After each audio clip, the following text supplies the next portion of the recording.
చేమ శ్రీనివాస్ గారితో. సార్ చెప్పండి, ఎన్ని రోజులు అవుతుంది ఈ బస్సు యాత్ర స్టార్ట్ అయ్యి? యాత్ర 23న స్టార్ట్ చేయడం జరిగింది. ఉత్తర తెలంగాణలో యాత్ర ముగించుకొని దక్షిణ తెలంగాణలో భాగంగా ఈరోజు నల్గొండలో ప్రారంభించి ఖమ్మానికి రావడం జరిగింది. యాత్ర ముఖ్య ఉద్దేశం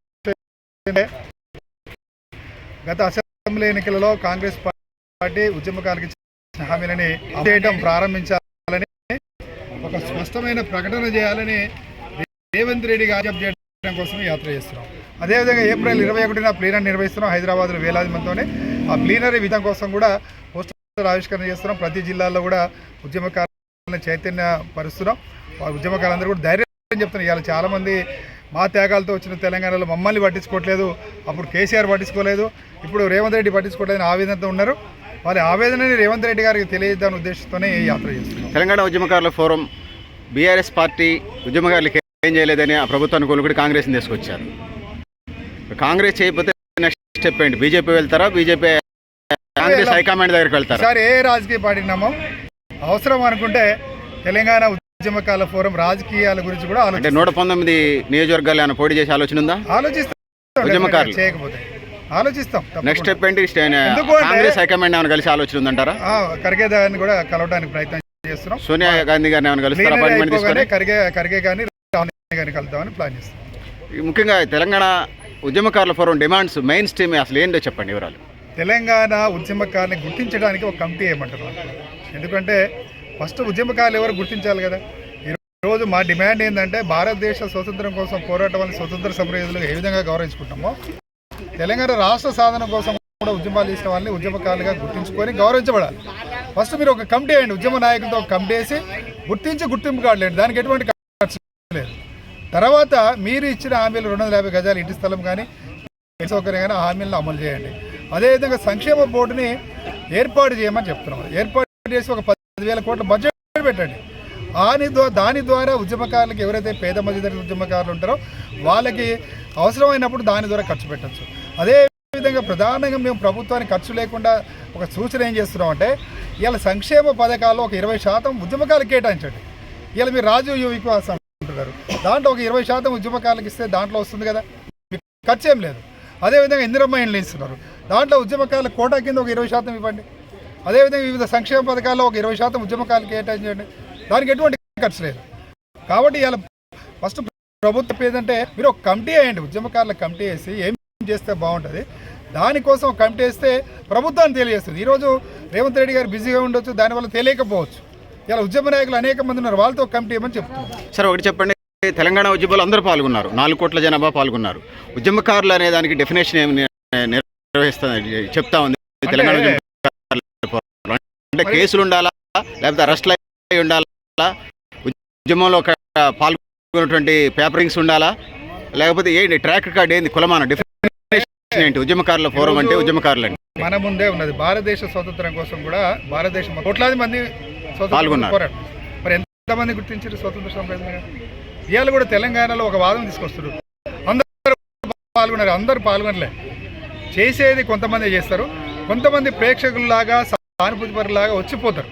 కానీ కొంతమంది తమ కుటుంబాలను వదిలిపెట్టి, చేసే వ్యాపారాలను వదిలిపెట్టి, చేసే చిన్న చిన్న ఉద్యోగాలను పెట్టి తెలంగాణ రాష్ట్ర సాధనే ధ్యేయంగా ఆ 5 సంవత్సరాలు కూడా మలిదేశ ఉద్యమంలో పోరాడు.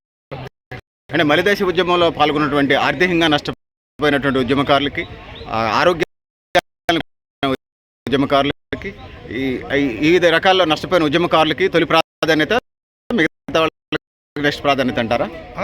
మేము కమిటీని అడిగే దానికోసం. ఆ కమిటీలో ఎవరైతే ఉద్యమంలో పాల్గొన్నారో ఇవాళ పోలీసుల దగ్గర అన్ని లిస్టు ఉంటుంది. ప్రతి ఒక్క నియోజకవర్గంలో పోలీస్ స్టేషన్లో ఎవరైతే అప్పుడు ఆ వివిధ ఉద్యమ నాయకులుగా నాయకత్వం వహించి పనిచేసారో వాళ్ళందరి డేటా ఉంటుంది, కేసుల వివరాలు ఉంటాయి. అదేవిధంగా చెడిపోయినప్పుడు అంతే వివిధ సందర్భాల్లో గాయపడిన వివరాలు ఉంటాయి, చాలా వివరాలు. దానికోసం మేము ఏమంటారు సార్, ప్రభుత్వం ఫండ్ ఇచ్చేసరికి కొంత లేట్ పట్టవచ్చు. ఈలోగా ఉద్యమకారులు ఆర్థికంగా కొంతమంది చనిపోతున్నటువంటి పరిస్థితిలో ఉన్నారు. తెలంగాణ ఉద్యమకారుల ఫోరం ఏమైనా కొంత కార్పస్ ఫండ్ పెట్టి అది 100 అంటే 1 కోటి 2 కోట్ల 10 కోట్ల ఎన్ని కోట్ల అనేది అట్లా ఉంచండి. ఏమైనా భవిష్యత్తులో అట్లా ఏమైనా ఉద్యమకారులకు సంబంధించి ప్రభుత్వం ఆదుకునేసరికి కొంత టైం పట్టవచ్చేమో. ఈలోగా తెలంగాణ ఉద్యమకారుల ఫోరం స్టేట్ లీడర్గా మెయిన్ ఉన్నటువంటి మీరు ఆ వైపు ఆలోచన చేస్తున్నారు? మేమే ఉద్యమకాల ఫోరం వాళ్ళే అందరం పేద మధ్య జరిగింది ఉద్యమకాలం.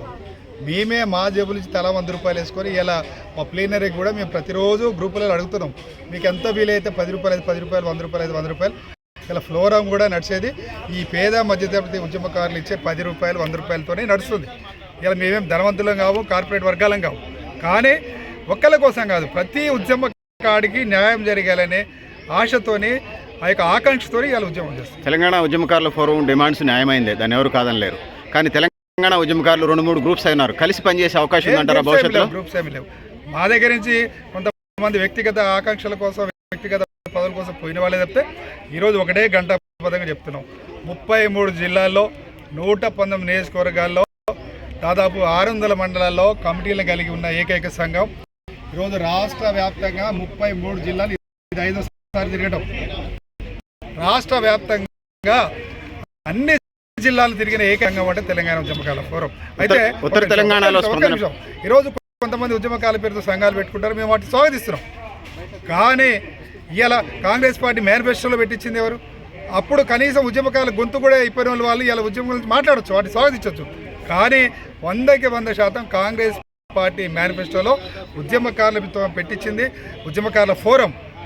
అంతే తప్పితే అన్ని గ్రూపులు ఉంటే చిన్న చిన్నగా ఉండొచ్చు. ఇలా ప్రెస్లలో చెప్పుకోవడానికి అనేక సంఘం ఏముంది, ఇలా ఒక 5-6 కలిసి కూడా ప్రెస్ మీట్ పెట్టుకొని సంఘం పెట్టుకోవచ్చు. ఎవరికైనా హక్కు ఉంటుంది సంఘం పెట్టుకోవచ్చు. సరే, స్పందన ఎలా ఉంది? మీరు రాష్ట్రం అంతా యాత్ర చేసుకుంటూ వస్తున్నారు, ఉమ్మడి 10 జిల్లాలు చూస్తూనే ఉన్నారు కదా. ఇప్పుడు ఎట్లా ఉన్నది? ఉత్తర తెలంగాణలో ఎట్లా ఉన్నది? దక్షిణ తెలంగాణ ఉన్నది, మా ఆంధ్ర బోర్డులో ఉన్న ఉమ్మడి ఖమ్మం జిల్లాలో ఇక్కడ కూడా బ్రహ్మాండంగా ఉన్నది.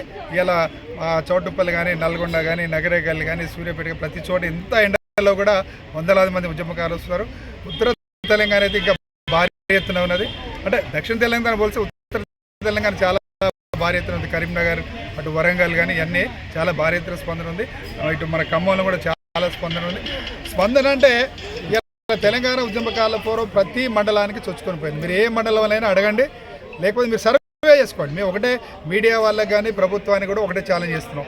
ఒక మండలంలో ఉద్యమకాల ఫోరం ఉన్నదా లేదా అనుకోండి, ప్రతి మండలాన్ని అడుక్కోమని చెప్తున్నారు. సార్, రాజకీయ పార్టీ ఉద్యమకారుల ఫోరం పట్ల లేకపోతే ఉద్యమకారుల డిమాండ్స్ పట్ల కాంగ్రెస్ పార్టీ వైఖరి చెప్తున్నారు, బీఆర్ఎస్ వైఖరి ఏంది, బీజేపీ వైఖరి ఏంది, వామపక్షాల వైఖరి ఎలా ఉంది? స్పందించి బీఆర్ఎస్ వైఖరి అంటే ఇప్పుడు మాట్లాడుతుంది బీఆర్ఎస్, కానీ గత 10 సంవత్సరాలు మర్చిపోయారు కదా. ఎందుకంటే ఇవాళ రాజకీయ పార్టీలు ఎట్లయినాయి అంటే అవకాశవాదంతో వివరిస్తున్నాయి. మొన్ననే కవిత గారు అన్నారు, మేము ఉద్యమకాల గురించి తప్పకుండా పట్టించుకుంటాం, న్యాయం చేస్తామన్నారు. అప్పుడే ఒక విలేకరు గారు అడిగారు, 10 సంవత్సరాలు చేయలేదు అంటే వాళ్ళు ఒప్పుకున్నారు మాది మిస్టేక్ అయింది. సరే, మేము వాళ్ళు తప్పును ఒప్పుకుంటే చాలు, మాకు తప్పుకొని ఏం చేసి డిమాండ్కి మద్దతుగా ఉండమంటున్నాం. మొన్ననే మీరు చూసారు, సిపిఐ ఎమ్మెల్యే గారు కూనంనేని సాంబశివరావు గారు కూడా మేము ఆయనకి లెటర్ పెట్టిన తర్వాత ఆయన 2-3 సార్లు కలవడం జరిగింది. ఆయన కలిసిన తర్వాత మొన్న అసెంబ్లీలోనే ప్రస్తావించడం జరిగింది. అదేవిధంగా అన్ని పార్టీలు కూడా సానుకూలంగానే ఉన్నాయి. కానీ కొంత బాధాకరం ఏంటంటే ఈ రాజకీయ పార్టీలు రాష్ట్ర వ్యాప్తంగా యాత్ర చేస్తున్నారు, మీకు సంఘీభావం తెలియజేస్తున్నారా? రాష్ట్ర వ్యాప్తంగా ఉన్నటువంటి ఉమ్మడి 10 జిల్లాల్లో వివిధ రాజకీయ పార్టీలు ఏ పార్టీ ఎక్కువ మద్దతుగా అనిపించినట్టు? అంటే బీఆర్ఎస్ వాళ్ళు బాగానే వస్తున్నారు. ఎందుకంటే ఇవాళ మనం అవునన్నా కాదన్నా ఆ రోజు బీఆర్ఎస్ పార్టీ అంటే టీఆర్ఎస్ పార్టీ అంటే అది ఒక రాజకీయ పార్టీగా చూడలేము మనం, కానీ ఒక ఉద్యమ పార్టీగా చూసినాం. కానీ అది అధికారం వచ్చిన తర్వాత కొంత ఆ విధానం మార్చుకోవడం వల్ల మాకు బాధ. కానీ వ్యక్తిగతంగా కేసీఆర్ మీద మాకు ఎటువంటి ఆయన మీద ద్వేషం కానీ అంటే, ఎందుకంటే భవిష్యత్తులో కాంగ్రెస్ చేయకపోతే బీఆర్ఎస్ తో ఫ్రెండ్షిప్ చేసే అవకాశం ఉందంటారా? ఎవరితో ఫ్రెండ్స్ లేదు, ఖచ్చితంగా మీరే నిలబెడతారా? మీరే 119 నియోజకవర్గాల్లో ఉద్యమకారులు నిలబెడతారా? బలమైన శక్తిగా ఎదుగుతారు. ఎందుకంటే ఈ రాజకీయ పార్టీలతో విసిగి వేసారిపోయినాం. ఎందుకంటే 10 సంవత్సరాలు అటు ఆయన చేయలేదు, ఇప్పుడు 5 సంవత్సరాలు వీళ్ళు కూడా చేయకపోతే ఇంకా ఈ రాజకీయ పార్టీలు ఎట్లా నమ్ముతామండి? బీజేపీ ఎవరిని అడగాం మేము, డైరెక్ట్ మీరే ఆలోచన చేస్తారు, మీరే 119 నియోజకవర్గాలు నిలబడే అవకాశం చేస్తాము. చేస్తే పర్లేదు, చేస్తే మళ్ళీ కాంగ్రెస్ని అధికారం తీసుకొస్తాం. చేయలేదంటే అటు చేయలేదు కాబట్టి అప్పుడు బీఆర్ఎస్ చేయలేదని కాంగ్రెస్ని గెలిపించినాం, మళ్ళీ కాంగ్రెస్ చేయలేదని బీఆర్ఎస్ చేస్తే గ్యారెంటీ ఏమన్నా? ఉద్యమకారుడు ఆడ ఉంటే ఈ బాధ ఉండదు కదా, అడుక్కోవాల్సిన బాధ ఏముంటుందండి? ఉద్యమకారుడు ఆ పదవులు ఉంటే అడుక్కోవాల్సిన అవసరం ఏముంది? So thank you sir. ఇంత ఎండలో జనరల్గా అందరూ వర్షాకాలం వచ్చి వింటర్ సీజన్లో పెట్టుకుంటారు యాత్ర అనేది. దాదాపుగా ఖమ్మంలో నేను గూగుల్లో ఇందాకలు వచ్చేటప్పుడే చూశాను, 1 గంట క్రితం 38 డిగ్రీల పైగా 40 డిగ్రీల టెంపరేచర్ ఎండలో కూడా ఉద్యమకారులు తెలంగాణ మలిదశ ఉద్యమం కూడా ఉన్నాను.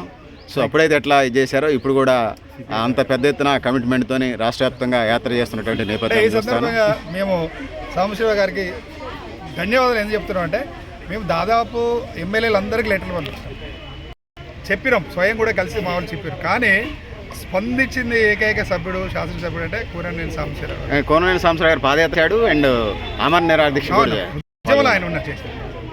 So sir thank you sir. ఇంత బిజీ టైంలో కూడా ఇంత 38-40 డిగ్రీల ఎండలో ఇంత ఖమ్మం ఇంత ఎండ కూడా రాష్ట్ర వ్యాప్తంగా చేస్తూ మీ డిమాండ్స్ ఏదైతున్నాయో ఆ డిమాండ్స్ నెరవేరి తెలంగాణ ఉద్యమకారులు అంటే ఆంధ్ర అవహేళనల నుంచి తెలంగాణ అభివృద్ధి కోసం చేసినటువంటి పోరాటంలో వాళ్ళ ఆరోగ్యాల్ని ఆర్థిక పరిస్థితుల్ని నష్టపోయి అనేక సాధక బాధకాలు అనేక ఇబ్బందులు ఎదుర్కొంటున్న వాళ్ళకి న్యాయం జరగాలని ఫస్ట్ ఫేజ్లో ముఖ్యంగా ఉద్యమకారులకి తర్వాత మిగతా వాళ్ళకి జరగాలని మీరు కోరుకున్నట్టుగా మీ డిమాండ్స్ మీ ఆకాంక్షలు నెరవేరాలని మనస్ఫూర్తిగా కోరుకుంటూ థ్యాంక్ యూ సార్.